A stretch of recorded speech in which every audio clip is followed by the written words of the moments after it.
Okay, so welcome everybody. Tonight we are hosting with us Professor Barry Smith, who is a distinguished professor of philosophy at the Julian Pack Chair of the University at Buffalo, the director of the National Center for Ontological Research in Buffalo. And yes, previously he has held positions at the University of Sheffield, Manchester, and Liechtenstein.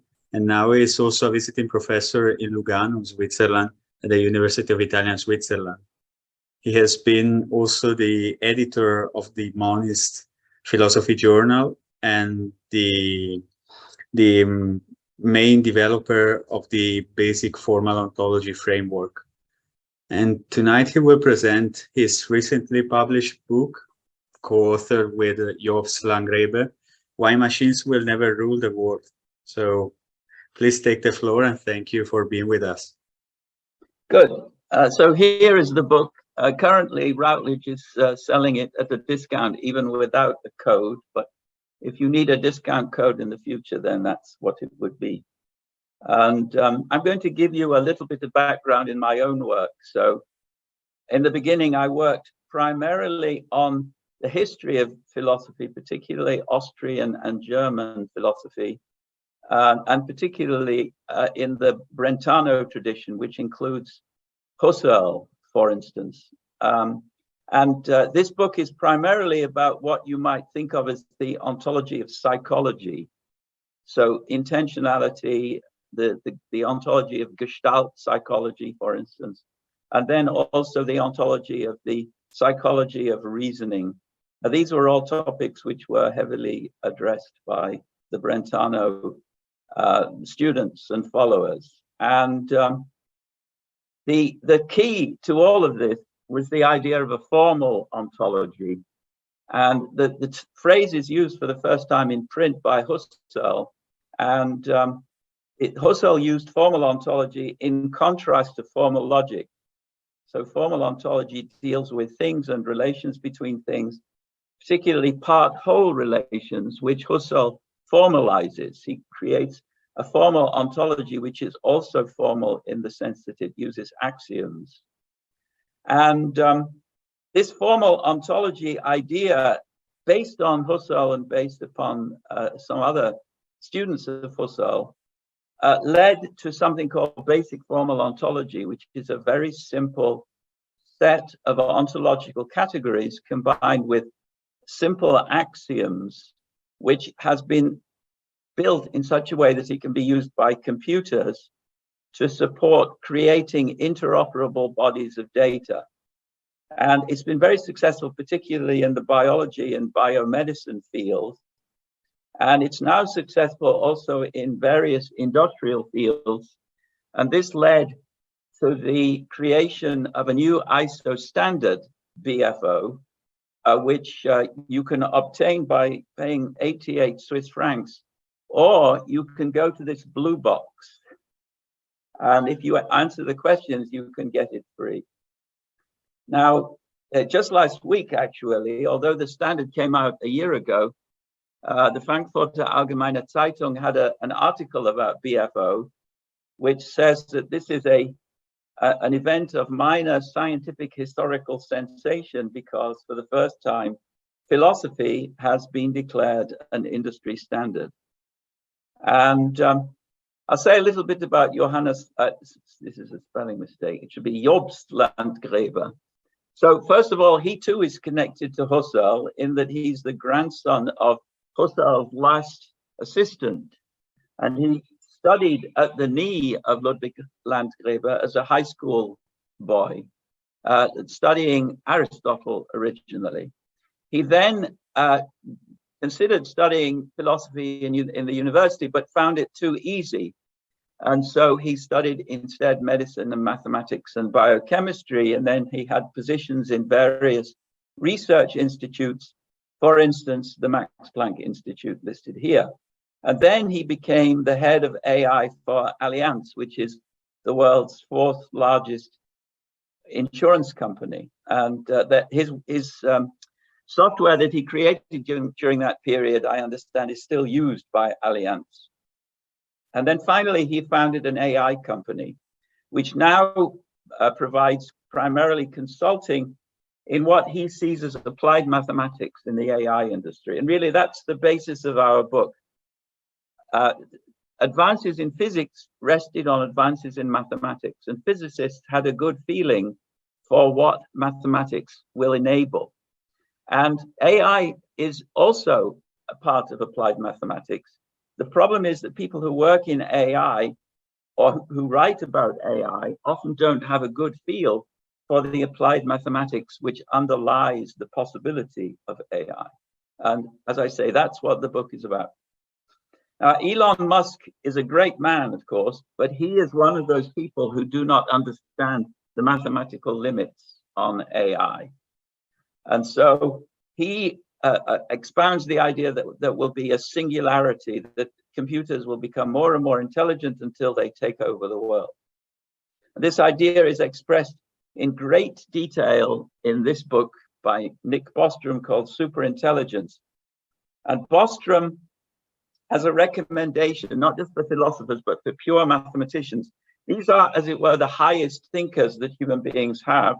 But he says they should immediately stop what they're doing, because when the singularity occurs, then computers will be much more intelligent and they will be able to outperform philosophers and mathematicians in addressing fundamental questions. So he said philosophers should and mathematicians should give up their current work and join with him to fight the potentially devastating consequences of the singularity. Now, the book shows in great detail, some of it mathematical, that the singularity is impossible, that computers will never ever be cleverer than humans, and so there will never occur the explosion of better and better AI systems that the singularity idea presupposes. Now, I'm going to talk a little bit about the philosophical background to the book, because we're both philosophers. Jobst is also a mathematician as well as a physician and many other things.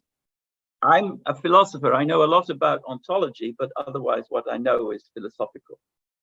And then we'll talk about how machine learning works in very simple terms. And then we'll apply this to the distinction between simple and complex systems, which is the key to understanding where AI does not work. So the philosophical background, we have a long section on the mind-body problem. And in simple terms, we embrace a non-reductionistic physicalism. So we believe that mental acts exist. They satisfy what we might think of as folk psychology. So there are beliefs, there are ideas, there are intentions, there are acts of will. All of these things exist, but they are all physical. But we know very little about their physical nature because the brain is so complicated. So we know very little about how the human mind works. And so in textbooks of neuropsychology or neurology, you find hardly any mathematical equations. And that is an expression of the fact that we know very little about how the mind works. It's also a consequence of the fact that each mind develops differently. So a mind develops on the basis of the genetics derived from the mother and father, but also on the basis of all kinds of evolutionary interferences. And that means that the development of the mind is different in every case. And this means that for this reason also, there are very few general laws governing neuropsychology and almost no mathematics, as I said before, which would be generalizable across human beings or even across human beings of specific types, for instance, males or females or people who are interested in philosophy. All right, now, the idea of the book, which is perfectly general, it has nothing to do with the AI, is that physical reality is organized into simple and complex systems at many levels. And so at the lowest level, we have things like atoms and molecules, or even lower than that, we have submolecular particles. But at higher levels, we have things like social interaction, and we have political organization, financial organization, and so forth. We can only study reality by fixing on some one or some small number of levels within this gigantic hierarchy. It's all physics, but the entities at lower levels are parts, in the mereological sense, of the entities at higher levels. Now, more philosophical background, BFO works a lot with the ontological category of dispositions, and physical entities in general have dispositions. Dispositions means things like fragility and so forth. We see intelligence as a disposition, but it's a special sort of disposition, which we call a capability. And a capability is defined very simply as a disposition in whose realization we have an interest. So intelligence is a disposition in whose realization we have an interest, and language is a disposition in whose realization we have an interest. And all of that forms the basis of a lot of what we have to say about capabilities and dispositions, not just of human beings, but also of other organisms, and also of machines, devices of various sorts. Now, we have a couple of chapters where we address ethical topics. So first of all, we follow Max Scheler in his idea that organisms, human organisms particularly, have what he calls Wertgefühle, which enable us to perceive values directly, so that we can perceive that someone is in pain, we can perceive emotions, and on the basis of this, Scheler develops also a theory of the will. And we follow Scheler's theory in some detail in the book, because we want to understand what the will is in order to address the issue of whether an AI system could have a will, because without a will, an AI system could not bring about the singularity and take over the galaxy. And we conclude that AI systems have no will, and there is nothing on the horizon in the realm of AI which could serve as a will in the sense in which humans have wills. All right, now very quickly, how machine learning works. And this is really a very simple study. So we'll talk about the spam filter. Spam filters work by collecting data from humans who classify emails as spam or not spam. So we have inputs, which are emails, which are converted by the machine into binary vectors, which means collections of zeros and ones. And then we have output data in which either 0 or 1 is assigned to each email. So 0 means spam, 1 means let it go through the filter. This is not spam. And now what happens is that we feed all of this email plus assignment of spam or not spam data into the machine. We train the machine. And this creates a gigantic equation or a polynomial function, which may have millions or billions or now trillions of parameters. It's a rather simple mathematical function, but it's very, very extensive. So it has many, many clauses. And such simple mathematical functions could not be used by human beings, but they can be used very well by computers, as we know, because that's what spam filters and the many other kinds of AI, working AI that we already have, are doing. They are applying polynomial functions to inputs. Now, this means that there are two kinds of mathematics. There is the old-fashioned kind, which is produced explicitly by writing algorithms down on paper. And then there is implicit mathematics, which grows out of a discipline of statistics, which was known to mathematicians already 200 years ago, but which has only recently become usable because the algorithms that are needed can be processed by computers. And so this is implicit mathematics in which algorithms are created not by a human being through deliberate explicit thinking, but rather automatically and in great length, as it were, by a machine. So, but however complicated these algorithms are, they have to be executable on a machine. And that means that they have to satisfy the very severe constraints of Church-Turing computability. And even quantum computers have to satisfy these constraints. They just compute faster, but there is no difference in what they can compute. All right. Now, so the final step is that the spam filter is published. Google uses it for all emails. People don't need to assign spam or not spam to their emails anymore. Google will do the job for them, and the machine will only show those emails which make it their way through the filter. And this works well for a time, because the training data which were used to train the filter are representative of the emails from which the sample data were created. So everything is fine. But now the authors of spam want to create new kinds of spam in order to cheat the filters. And so spam evolves. There's what we call a distribution drift.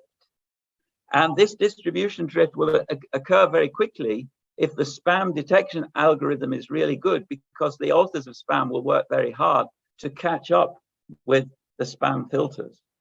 And so we need eventually new training data. And then the whole thing starts again. The spam software is relaunched. We have a new, different, long algorithm created through implicit mathematics, and everything is fine, but only for a time. And sometimes it doesn't work at all. And that's why people don't get rich by using AI to play on the stock market, because there is no way of collecting representative training data. And that is the most important sentence in this talk. There is no way of collecting representative training data. And in the stock market case, even if it did work in a specific example, somebody creates really fantastic AI and gets rich on the stock market, almost immediately, the behavior of other stock market participants would change and people would begin to lose money. Now, so in what cases do deep neural networks work? The answer is where the domain has a distribution. That is to say, we can collect training data which is representative, which means has the same variant as the rest of the data to which we want to apply the software that we're building. So the domain has to have a distribution. A simple distribution is a bivariate distribution, the bell curve, but there are many other kinds of distribution. Where we have a distribution, AI works. So, and this is a matter of mathematics. It's like there will be no perpetual motion machine. And it will apply to all stochastic AI and to all logical AI, all the AI that we know, because they all apply algorithms which need to be run on a computer. And this has nothing to do with the amount of data that you can collect to train the AI. So even where we have unlimited data, we still won't be able to create an AI algorithm which will be able to model the data successfully, because the data cannot yield representative samples. So sometimes, of course, AI works with large error margins. So they use AI now for weather forecasting, and they give us answers, but their answers are marked as probabilities. And then some people use AI to predict whether a marriage will be successful. And again, the prediction is with a large error margin, and it's very, very imprecise. In some cases, it won't work at all, even with error margin. And these are just two examples, but in most cases, actually, AI will not work to make predictions which are reliable. So where will it work?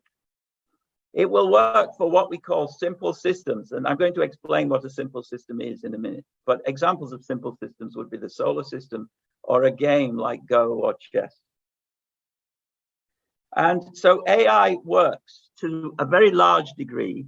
So I have some examples of failure, but AI works to a very large degree. In this case, the Google Translate. So we input a German text and we have we input English text, and we try and map these together by going through a translation of the words, just the single words in these corpora, into binary vectors, because the computer can only work with zeros and ones. And often we have a kind of binary mapping in virtue of the fact that we have corpora available in different languages. But the general idea is that we have sentences in German which we translate in via single words into binary vectors, and similarly for English. And the machine can then map a single sentence or a collection of sentences in German into a single sentence or a collection of sentences in English. And the software is not using semantics. The software does not understand German or English. It's just recognizing patterns in the binary vectors. And the algorithm used when I created these slides, I think probably they have a bigger algorithm now, has 213 million parameters. And what it does effectively is to model the English and German languages, which are not simple systems, but it models them as simple systems by creating simplifications, which one can illustrate by using examples where the translation engine breaks. And I'll note I'll note that if they didn't create a simple system to stand in the place of German and a simple system to stand in the place of English, then the algorithm couldn't be executed on a computer. So this is an example of just one example of mistake. So this is a sentence from a handbook of engineering, systems engineering. And the German misses out the word of, which is in English, any or all of people. It just translates that as any or all people. And so what it should have is what we have at the bottom, any or all of people. What it gives you is nonsense. It says that technical systems can consist of all people. And that's just a mistake. And it's easy to generate such mistakes, but still the translation system is truly fantastic. It's a fantastic achievement of human intelligence.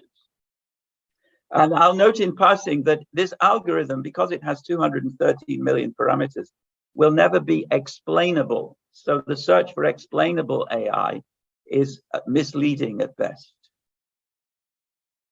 All right, now we've looked at Google Translate. Google Translate deals with text, which is static. To deal with spoken dialogue is much more difficult. And what I mean by dealing with is, I mean passing the Turing test with, or even just passing the simple bank computer response on the telephone test will not work. And so they tried for 50 years now to create chatbots that work in telephone dialogues, and they still have not succeeded. So we have a spoken dialogue. The problem is to generate a human appropriate next sentence in this dialogue. And this is a problem of prediction. We have to predict some human appropriate next sentence. And existing foundational models, as they're called, such as GPT-3, can do very well at generating human appropriate next sentences until they don't. And when they don't, then it's funny. So, and this reveals that GPT-3 is a very funny kind of parlor game, but it's not going to pass the Turing test. Now, could we make Google Translate work better by having larger and larger training sets? No. Could we get a chatbot for bank computing by having larger and larger training sets? No. The reason is that there are many dialects of any given language. The languages and the dialects themselves evolve. The way individuals speak on given days and in given circumstances, for instance, when they're getting angrier and angrier with their bank's computers, evolve. And moreover, there is no determinate boundary to the ways we can speak. So we can communicate with each other in broken English of the worst sort and yet be successful in communicating. And wherever that happens, then the translation algorithm is going to have even more problems. So text is relatively easy. They do a good job, not error-free, but a good job. And in part, that's because they do have a lot of explicit training data.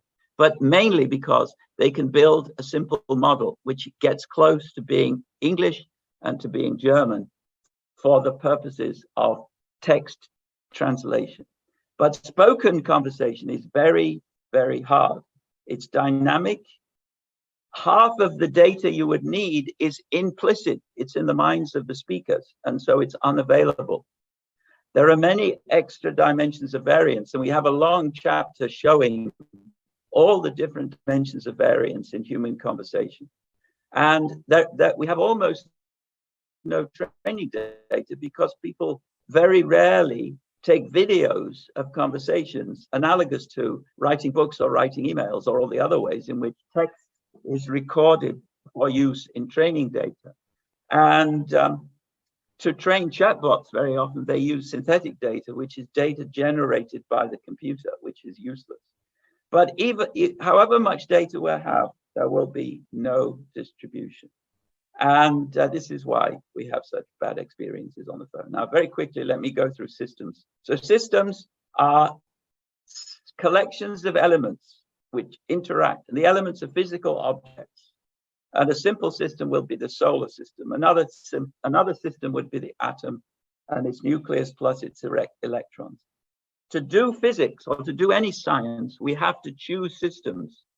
That means we demarcate a certain level and a certain domain, and then the system evolves. But we have to demarcate systems. They're fiat entities. They're products of our decisions.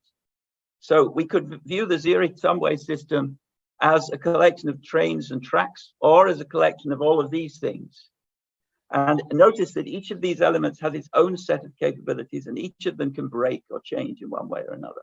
And the same is true, but in a much more complicated sense, so the system of neurons inside your brain.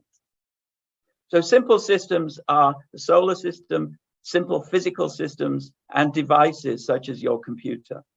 And here we can apply AI to predict how they will behave, because the system behavior is understandable using Newtonian mathematics combined with logic.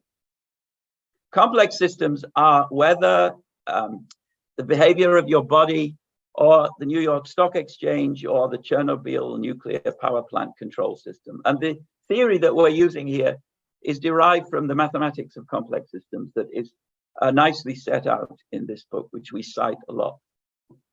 Now, so simple systems have certain properties. They have a fixed set of element types. So in the solar system, it's the sun plus the planets. In your iPhone, it's all of the working parts of your iPhone. In a closed container of gas molecules, which is a simple system, the elements are all the molecules. Then there is a fixed set of interaction types. So in the solar system, that's just gravity. There's only one force. And in a simple system, there is always only one force, or at least only one relevant force. And that's one of the reasons why conversations do not form simple systems, because every party in the conversation is trying to impose their own force on the conversation flow. Then we have ergodic phase spaces. So that means, roughly speaking, that means regular behavior over time.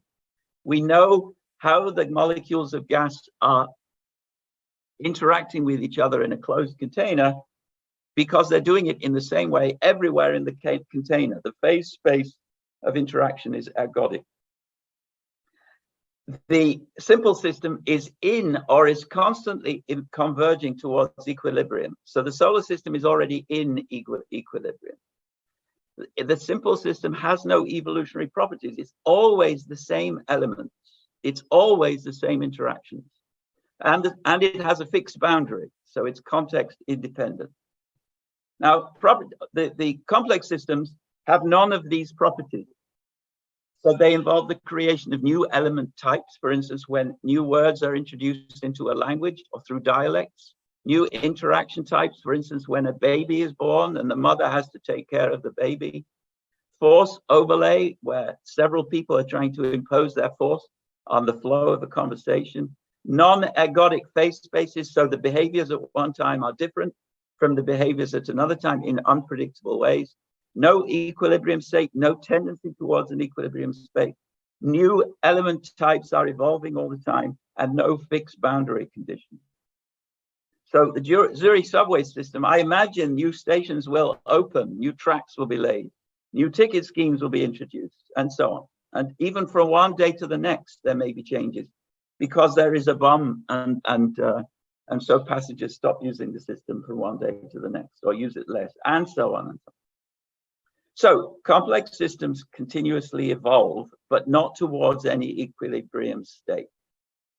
Now, these are some examples. On the left, you have the 7 conditions, and on the right, you have those systems which satisfy them. So the systems near the bottom half satisfy none of them. This applies to a traffic system, stock exchange, the global climate, and so on.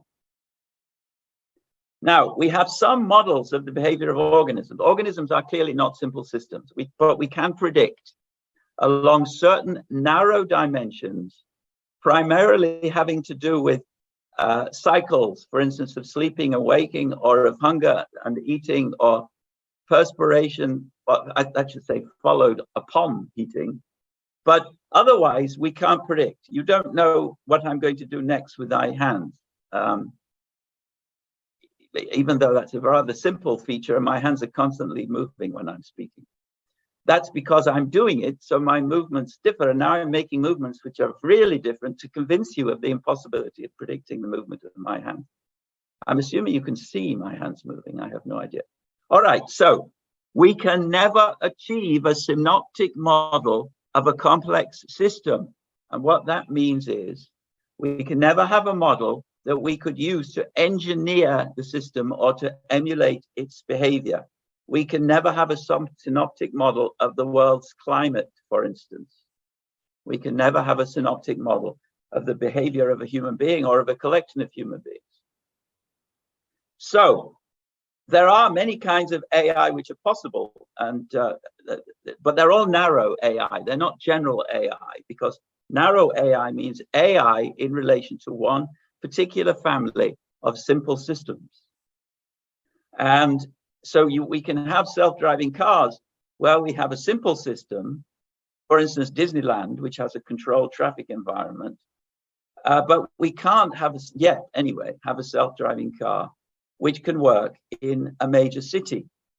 Now, we may get better at doing that by retraining the software, always moving from one simple system to the next.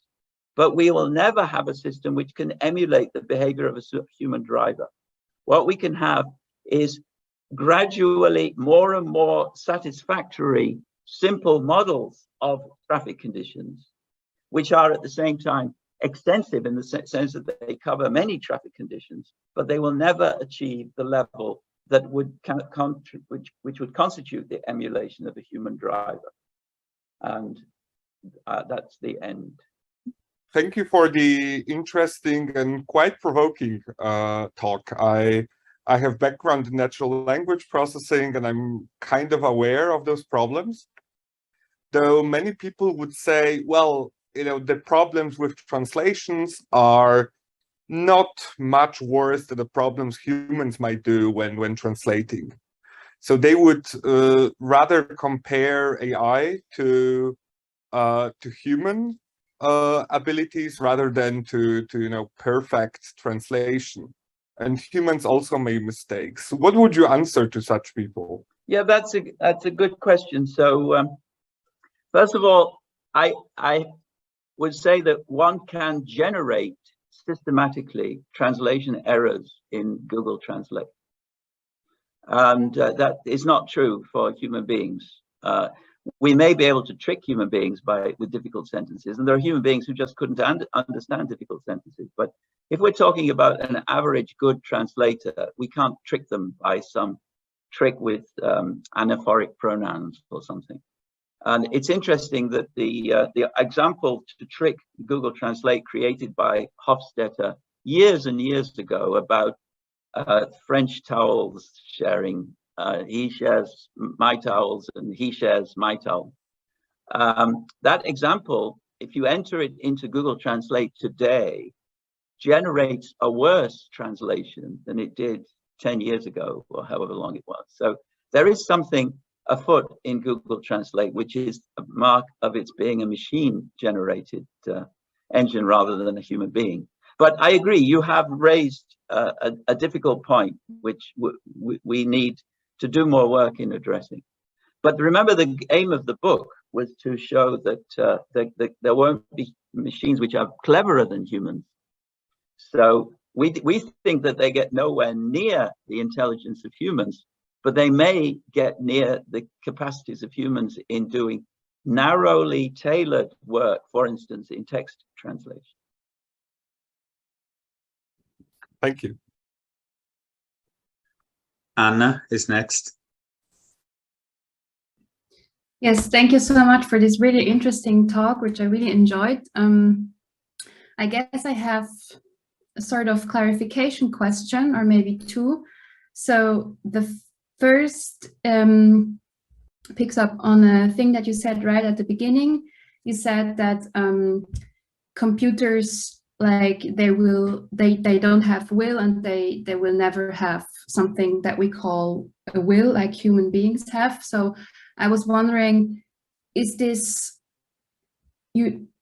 argument that it's not ontologically possible, or just because we will be never able to hack the physicality of a will? Because you also said that everything in our brain is boils down to a physicality, and this as a follow, like, and then the second question kind of sticks on that.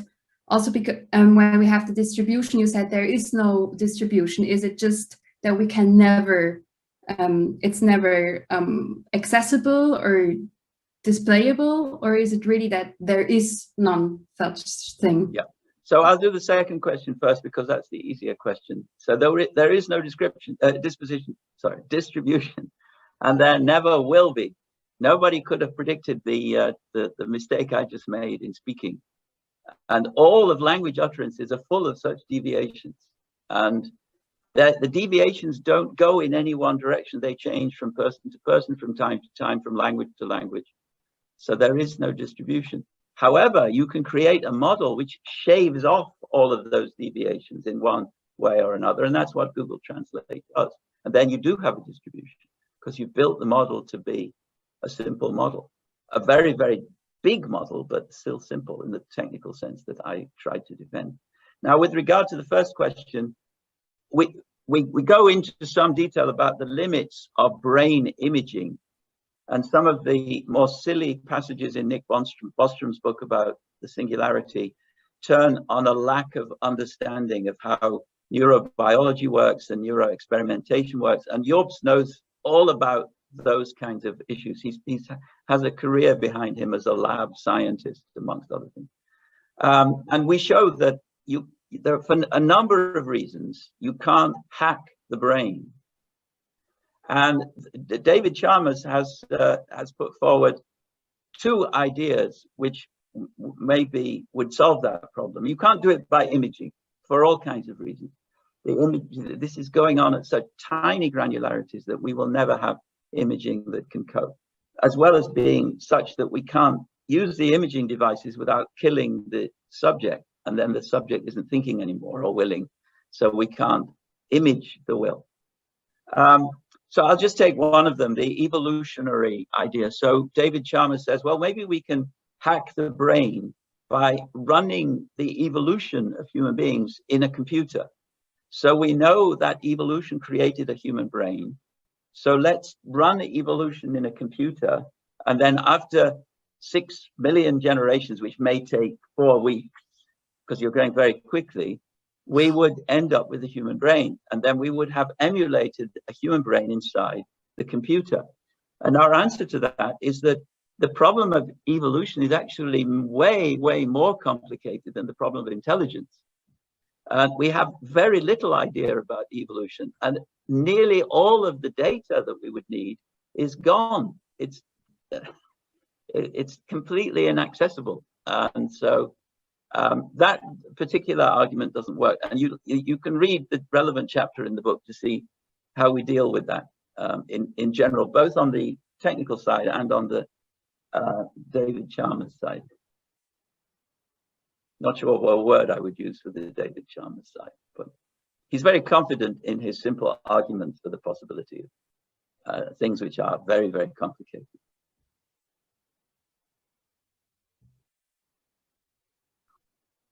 Great. I have a question actually. And at some point you mentioned where you were defining complex systems that one of the characteristic properties of complex systems is that they lack a tendency to converge toward an equilibrium state. Yeah. And I was wondering, because this is a part of my research project, as you know, what does it mean, for example, in the possible automation of economics? Because, well, at least the orthodox economic theories postulated there is a tendency toward an equilibrium state from on the part of the market system. For example, when you mentioned the stock market, while I understand that, well, even though it were possible for an AI system to emulate the conditions that brought the stock market towards an equilibrium state and predict it, you said, of course, that it is impossible to catch up with the successive evolutions of that equilibrium state. But if we imagined an AI machine fast enough that it can actually detect and compute all the conditions that from moment to moment make the stock market converge toward a certain particular equilibrium state, would that be possible? Yeah, or are you? Yeah. I'm going to take a very simple line. So human beings will still be involved in market transactions. Is that correct? Yes. Okay, so let's suppose that we are in a supposed equilibrium state, which has been designed to bring satisfaction. So people are happy that they're getting some kind of income from the stock market, that there are enough goods in the stores. And what will this mean? It will mean that people will be relaxed and they will be more willing to take risks, which means that people will be willing to take out big loans, more willing to take out big loans for peripheral projects which would never have been allowed in times of scarcity. So peripheral projects might mean things like .com companies which run for 3 years without making any profits. Now, what happens, and this has happened over and over again in world history, is that when people start investing in those very, very risky kinds of projects, is that you have a market crash. Because the projects start to fail, the money is lost. That means that somebody has to cover for that money, which means they have to sell lots and lots of stock, which means the price of stock goes down, and there is a crash, which we're having at the moment, by the way. Yeah. And that's a cycle, which it will come back over and over again because human beings are involved. Human beings are greedy and lazy. And if they think they can get lots of money for peripheral projects, then if they can find somebody who give them that money, they will invest in the peripheral projects and they will fail. Some of them will fail because they're peripheral. That's the definition. Mm-hmm. Okay. So as long as human beings are involved, you can never program a tendency towards equilibrium, because as soon as you reach near equilibrium, that will make people willing to invest in risky projects. Mm-hmm. And you can go back in history, you can find for every given crash examples of the risky projects that people invested in. Mm-hmm. Just a quick follow-up because before I hand over to Julia. And yes, so this clearly works against economic planning at the macroeconomic scale, for example. But what if I, as an individual actor, had access to a supercomputer that could like predict the equilibrium state and make me rich through the stock market? Well, but what I'm saying is there is no reference for this phrase, the equilibrium state. It doesn't exist. The economists can use it to do fancy mathematics, but there is in fact never going to be an equilibrium state. Or it may be that it appears that there is an equilibrium state, but then some months later, everyone will realize that lots of investments have been made which failed. Okay, so that's characteristic of an equilibrium state that people feel comfortable. okay. So that's basically when economists talk about equilibrium states, it's just a features of economic models, not of the reality of the market order. Yeah. Okay, I get it. Thank you. And we are in fact working on these kinds of topics, not so much in connection with economics, although I believe what we're doing can be applied very easily to economics, but in connection to physics in general. So physics is a collection of simple models, none of which is realized exactly in the physical world. And this can be applied already at the level of geometry. There are no perfect circles in the world, but there is in geometry a perfect circle. And similarly, so the idea of an equilibrium state in economics is like the idea of a perfect circle. It's never realized. Even if you think it is realized, it's never in fact realized in the real economy. Okay, I get big or small. Thank you. Okay, Julia is next. Yeah, thank you very much for your presentation. I have one clarification question and some little bit aside. The first one, it's related to Anna's question about will, and that the AI computers, they don't have will. And then, so you probably explained this in your book, but so there are computers who don't have will, and there are the complex systems that you explained why they are complex and what their attributes. What is the link or relation between the two concepts? Good, that's a good question too. So some complex systems don't have a will. So the world's climate system doesn't have a will. The world geology seismic system doesn't have a will. The world's water system doesn't have a will. But organisms have wills, and as a result of that, organisms have more complexity than they would have had if they hadn't had a will. So very simple organisms have a very, very rudimentary will.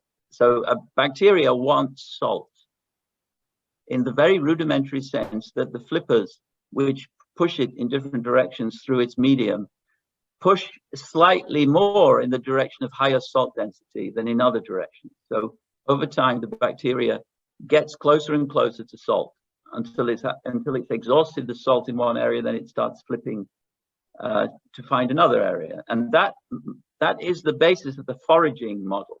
So if we jump from bacteria to foraging animals in a jungle, they in order to survive, they have to want to find food because they'll exhaust the food at some stage, and then they'll have to want to find more, which means that they'll have to want to go looking, which means also that they will have to have perception.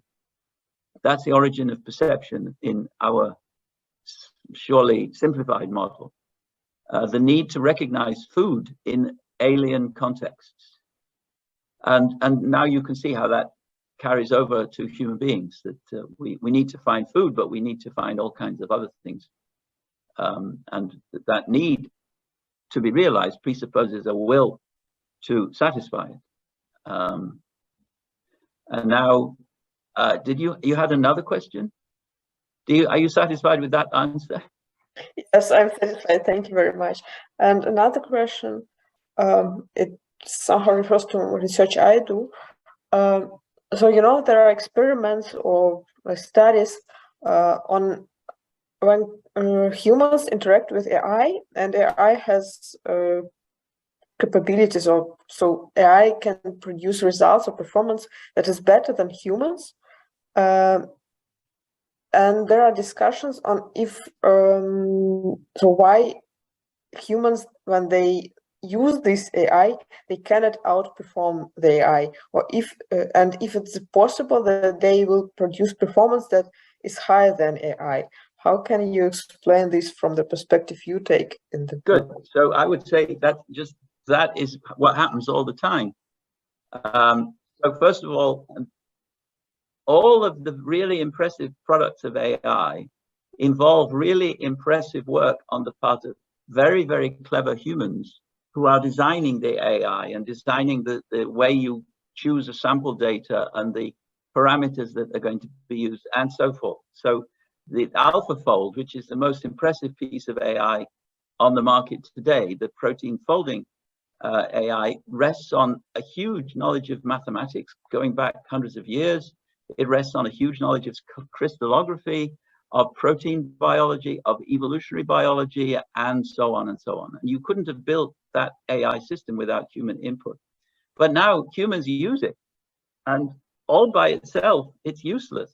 It's only useful if humans point it in the direction of specific questions pertaining to how given proteins might be structured in relation to given kinds of biological patterns where, for instance, we need a new drug to be invented or tested and so forth. And let me think of another example. So I think it's quite general. The value of an AI system is zero unless there are humans there who know how to use it. Now, that doesn't apply to chess playing AI, I guess, but it does apply to any kind of AI in the realm of science, or even in the realm of Google Translate. A good example would be the DALL-E algorithm that just came on the market, which creates graphic images. And as I understand it, DALL-E creates rather boring graphic images unless human beings tweak the outputs by changing slightly the wording they use to describe the image they want to have generated. And so there again, the AI is cleverer in the hands of people who have good tweaking skills than it is in the hands of people who just press the button. So my answer to your question is, it's already happening nearly everywhere. Humans will always win. Okay, Anna again. Well, I give my word first to Carl because I already was in the queue. Okay, well, I will ask my question. Can you hear me okay? Yeah. My question relates to why you took the form of argument for general AI. So one might argue that AI could advance in a way very different to human intelligence, and in such a way can become greater than human intelligence just in the way that we don't think of. What would you say to that? Okay, so there are several responses to that argument, and we deal with that argument in the book, although it not centrally. The reason why we don't deal with it centrally is because if we're being realistic, the only way the kinds of money and time which could be invested in AI developments of this ambitious sort would be along lines which involve the AI that you're developing being useful to human beings. And language is a basis, a basic necessity for any AI system that is going to be useful. You have to be able to talk to it. And so it's going to have to be, at least to that degree, similar to human AI.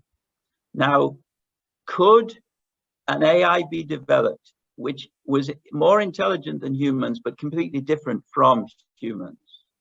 Now, I think this is an ill-formed question. It's a kind of philosopher's question. So Wittgenstein used to play language games.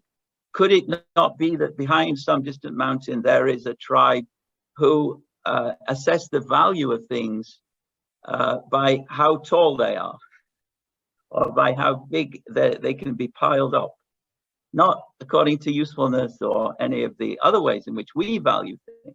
I believe that those kinds of abstract gambits are, they don't lead to anywhere useful. And I'm not trying to cheat here. I would like to be able to give you a more satisfactory answer, but I think the first answer is good enough for government work. Okay, thank you. Actually, I'll give you one more a little bit. So people say to us, well, you're making this claim that there will never be an AI system which is cleverer than a human and has general intelligence like that of a human. And you say this is a product of mathematics. And so someone could say, but mathematics might change. We do, in fact, give a quite very detailed argument about the kind of models that would be needed in order to perform this trick. And such models don't exist anywhere in mathematics, and they're not on the horizon of anybody doing mathematics. They're just way beyond what we have now. And we say, yes, of course, if mathematics changed and we did have mathematical ways of treating those models, which would the ones which would be needed. So they are something like Markov models, but much cleverer than Markov models.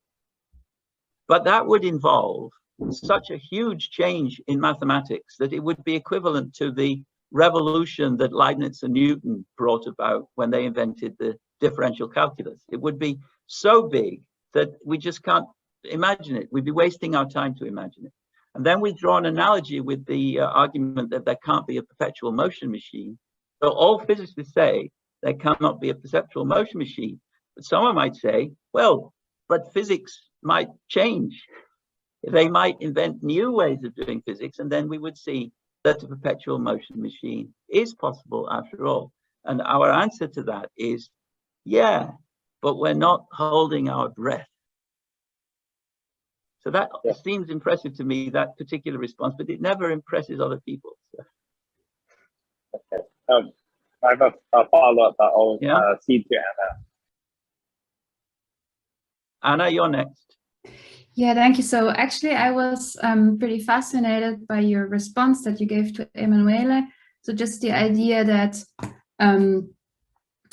as long as human beings are involved, there's nothing like predictability because, or it's nothing like an equilibrium, because as soon as we have something like a predictability, people will adapt to it. So, and I was just thinking, is this because you would say they specifically have a will as opposed to machines or something like mental states, and that this is actually the reason why there will never be something like an equilibrium in like human societies. And then maybe that goes also back again to your concept of complexity, like is like if you look at complexity as a spectrum, is there something like the components of this complex system, like in the complexest system that you could imagine, are the components like components that actually have something like a will or a mental state or something like this? Because yeah, I don't know, it's just like a random thought that sparked when No, this is a very interesting round of thought, which just I'm writing it down because I want to think about it more. So we have a small reference in the book to what we call model-induced escape. And the idea behind model-induced escape is that sometimes if you create a model of something, which may be an AI model or it may be some other kind of model, the very existence of that model brings about the falsehood of the model. In other words, the system escapes the model. This is what happens with the spam filter. So a good spam filter will immediately make itself redundant because the authors of spam will immediately find ways to cheat it.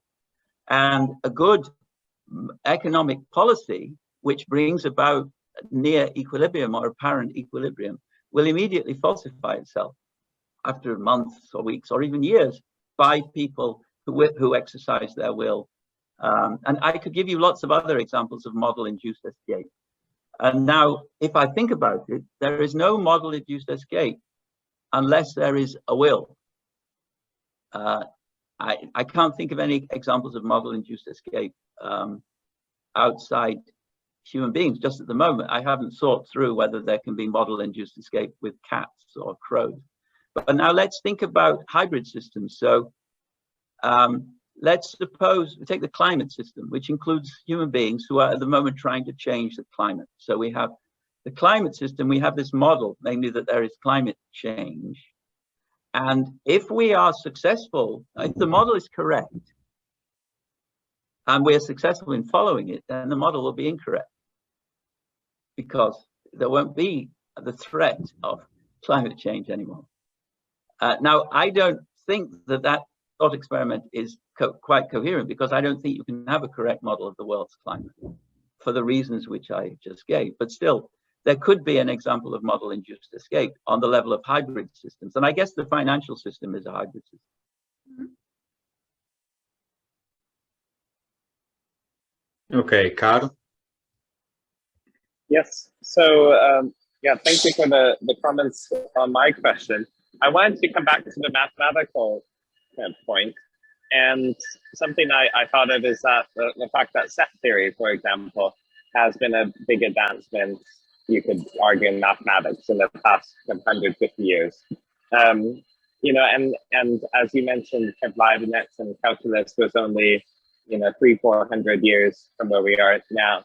So, I mean, these are massive scientific advances in the field of mathematics that have changed what mathematicians do and their scope. What weight do you give to this type line of argument? And one provocative comment I have is, you know, if why wouldn't the book be titled "Why We Don't Think It's Worth Spending a Lot of Academic Investment Money in AI becoming superhuman"? Something like this, rather than "Why AI Will Never Rule the World," because plausibly it seems like you cannot deny the possibility. I just wanted to ask that question. Yeah, so you're coming with another Wittgenstein gambit. You can never deny the possibility of everything if you have thought experiments which are weird. Yes. So set theory, in fact, although I agree with you that it was a great advance, has not produced anything that would be useful or that would change our view of the world beyond classical mathematics.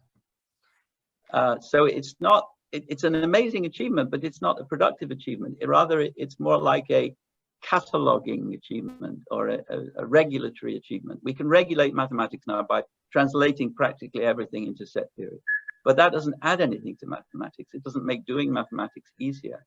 It introduces new kinds of mathematical questions about transfinite cardinals and so on, but those questions are only occasionally mathematically useful. I mean, outside mathematics, they are useful for applications of mathematics, which is the test I'm using. Now, so your other question, why didn't we call it what you just said? So we have had two kinds of reactions to the book. From the computer science world, which is enthusiastic about AI, even though they may not know very much about AI, and certainly not very much about the mathematical foundations of AI. We get an objection roughly like yours, namely, you can never know what science will bring, and whenever skeptics have predicted that such and such will never exist scientifically, that they've been refuted 100 years later. So Einstein said that there could never be any moon. I don't know what he said. And now, on the other hand, so that group of people said, you shouldn't be a science skeptic because they always get proved wrong. On the other hand, we have the population outside the world of AI who is really afraid that robots are going to take over the world. And there are far more people like that than you would imagine. And I know that because they express gratitude that we published the book with this title, because now they can sleep. Okay, I'll pass the book along to my dad then. Good. Great. Anna, did you want to say something? You were holding your hand up. That's all. Oh no, I was just adjusting my screen, sorry. Okay, so does anyone have any other question? So that was a very good discussion, I have to say. Every single question was a good one. It's very rare. So thank you very much. Thank you. That was brilliant and extremely interesting. And so I think this is a good time to say hello. So Carl just did a hand. I don't know what that means. What does that mean? It's a class loading. I see. Well, then thank you. Yeah. Okay, so thank you very much and see you soon, hopefully. Yep. I'll be in Zurich in the spring. sometime for a few days. Okay, Great. it would be great to Okay. meet you around here. Yeah. Cool. So Good. Yes, I think Francis went through that as well. exactly, he mentioned that, yeah. Okay, thank you Good. so much. It was an interesting talk. I already booked the book. Great. Bye-bye. Okay. Bye-bye.